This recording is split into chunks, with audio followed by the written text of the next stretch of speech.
জুমার দিনে সুগন্ধি লাগিয়ে যাওয়া সুন্নাত। লাগাবেন? লাগাতে রাজি আছেন? বিশ্বনবী বলতেন, এই দুনিয়ার তিনটা জিনিস আমার কাছে সবচাইতে প্রিয়। হুব্বিবা ইলাইয়া মিন দুনিয়াকুম সালাস। এক হচ্ছে আন-নিসা, নারীদেরকে আমি পছন্দ করি। দুই হচ্ছে আত্তিব, সুগন্ধি লাগাতে আমি পছন্দ করি। বিশ্বনবীরে কেউ সুগন্ধি হাদিয়া দিছে, বিশ্বনবী নেয় নাই, এরকম কোন ঘটনা ঘটে নাই। আল্লাহু আকবার।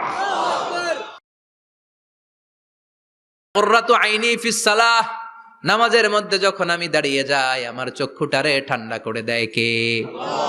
আবার বিশ্বনবী বলতেন, আরবাউন মিন সুনানিল মুরসালিন, চারটা সুন্নাত সব নবীদের সুন্নাত। এক নম্বরে আল হায়া, মানে লজ্জা।